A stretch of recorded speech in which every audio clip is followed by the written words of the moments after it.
Welcome back to Sometimes Love Isn't Enough, the Parenting Through Challenges podcast. I am your host, Angie Grandt. And for this episode, I actually want to come back to a topic that we talked about last week, which is all about your story.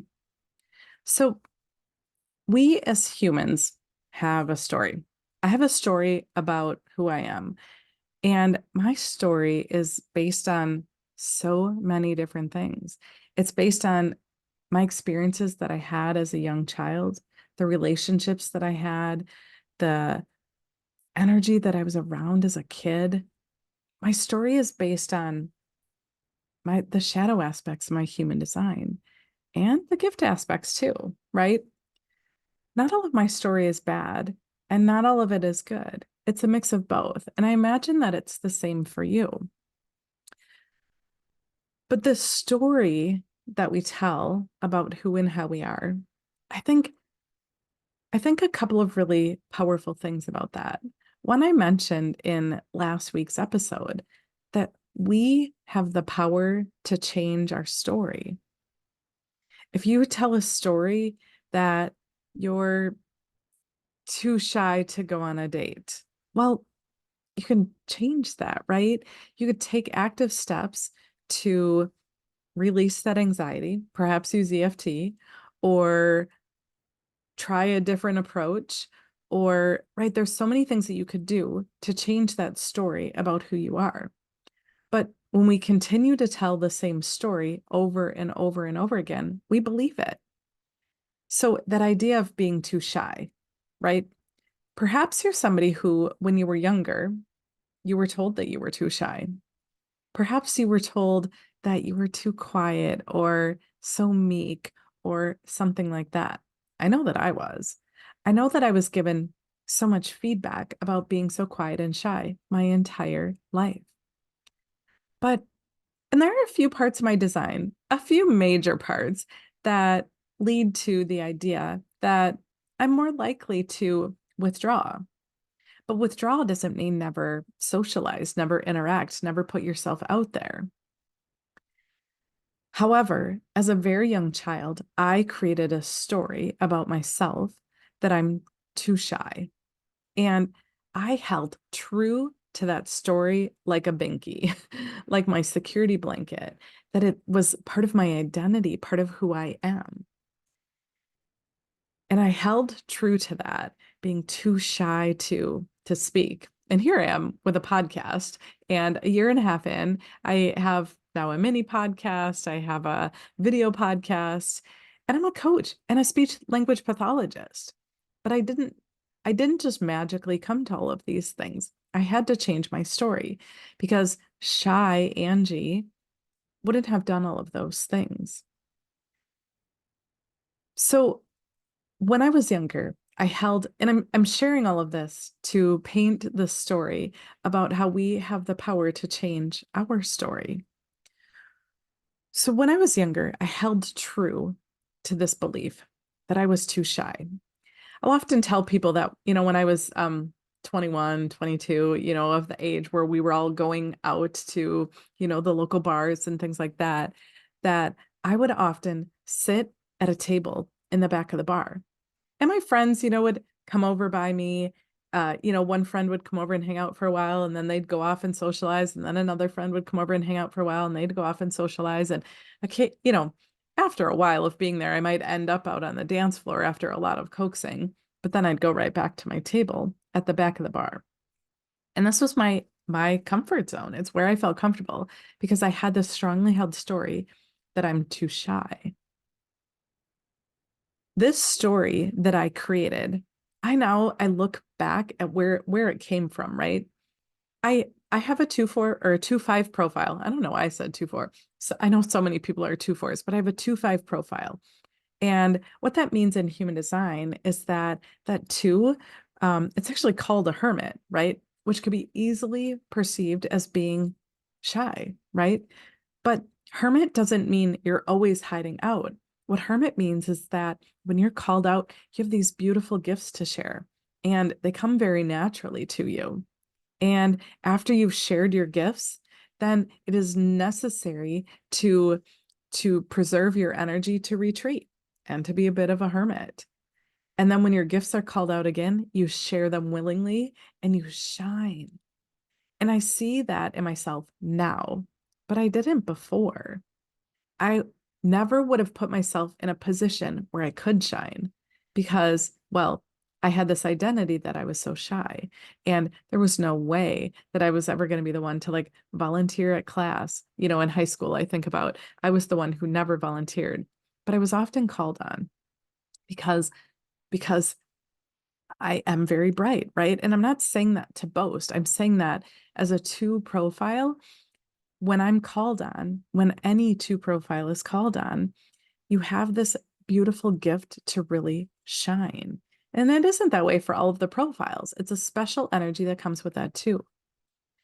So, but I still held true and didn't understand that too.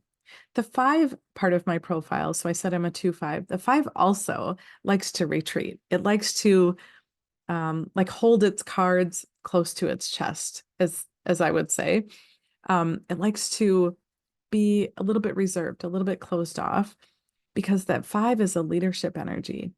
And others often project their expectations on the fifth line profile, which is another reason that I was so shy, or so I called it. But fast forward, I was in my early 30s. I was still very ridiculously shy, would never put myself out there. And I was in a new position. I was overseeing an autism program, and my boss signed me up to give a presentation about autism. I was mortified. I thought, why would you do that? I'm so shy. I can't do anything like that. And he said, but you're the expert. You know more about autism than probably anybody else in that room. And I said, oh. And he said, yeah, there are probably going to be physicians there and therapists and all kinds of professionals. And I bet that you know more about autism than anybody else in that room. You are the expert. And the two line in me just lit up. And I got so much feedback from that presentation about how articulate I was, how well it went. And then I started to create a new story.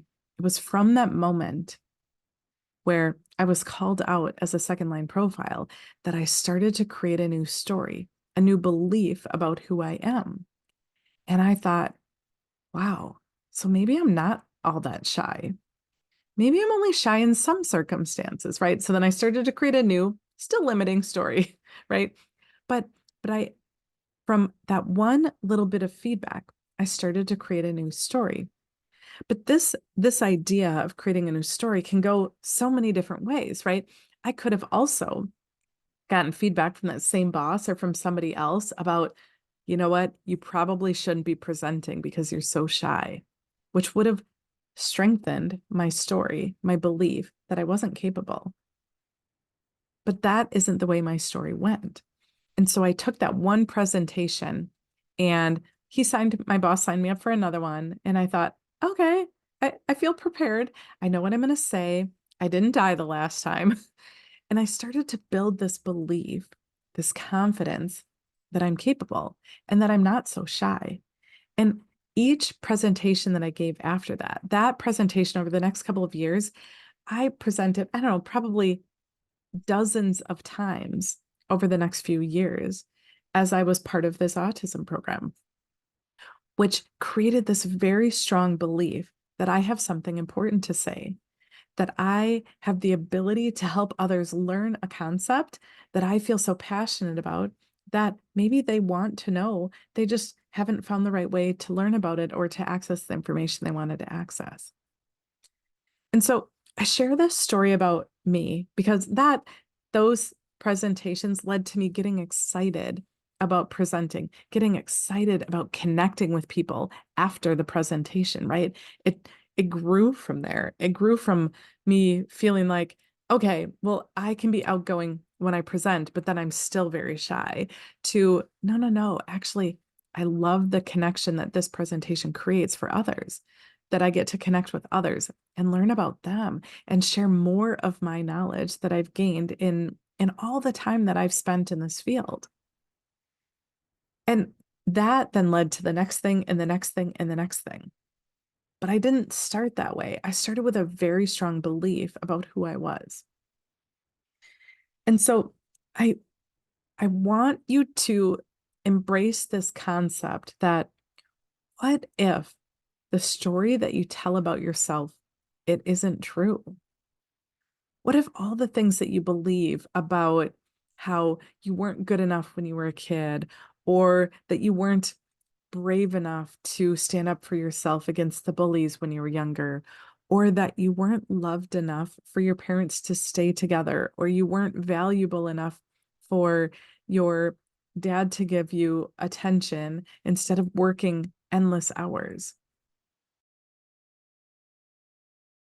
What if those stories that you hold so true, like a security blanket, what if they're not true? What if they're just stories that somebody wrote? You probably did. You were part of it. But so did the people in your life.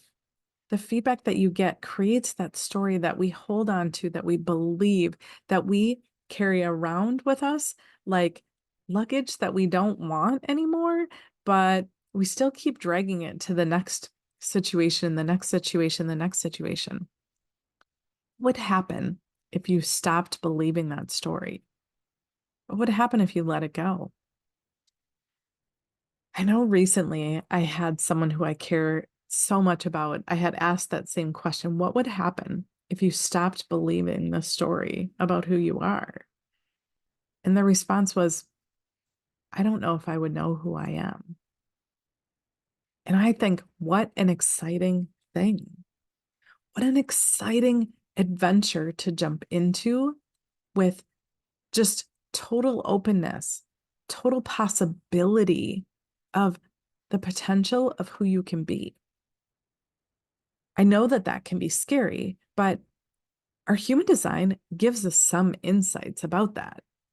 As I was saying about, you know, if I held so true to that story about being a second line profile, well, a 2-5 profile at that, both which like to be withdrawn, be reserved. But that isn't the end of the story. That isn't the only part of the story. It's just the part of the story that I've been telling myself my whole life, is that I would feel that withdrawing energy and hold so tight to it. And I wouldn't allow myself the space to feel what it would feel like to be called out. I wouldn't allow myself the space to feel like it would feel like to share my gifts out in the world with the people who are here on this planet to interact with me, to learn from me. Because each and every one of us, we're here to do something. We're here to fulfill some type of purpose. And when we're so stuck in the shadow energy of our profile, for example, we can't even see what we're here to do. But I think that there's so much insight in our design. I said last episode, but I truly believe that human design is our best storytelling tool. It helps us see the story of who we get to be when we choose to let go of that old story of who we've been believing that we are this whole time for decades. We get to choose that when we're ready. So I would love to hear your thoughts about this episode, because I don't know about you, but I sure didn't think about my life this way a few years ago. I thought that what what is, and this is the story that I get to hold on to forever, unless, I don't know, I go to therapy and work through it. And I'm not saying that you shouldn't go to therapy. If that's your jam, do it. But there's so many other beautiful ways to help you rewrite a story. Actually use I'm certified in a process called Story Lab, which is this really incredible way to help you rewrite a story. In the next week or so, I'm going to be recording Story Lab for my clients, and I'm so excited to share that with them, because as parents, man, the story that we carry, that we hold on to about who we are, has such an immense impact in the way that we show up for our kids. We've got to let that stuff go, man. We've got to be able to let it go so that we can show up for our kids fully in our gifts. And really, when we shine, we help our kids shine. So, anyways, I hope that you love this. I'd love to hear your feedback. Shoot me an email, find me on the socials, whatever you want to do. I would love to hear your thoughts about this. And we will talk soon. Take care.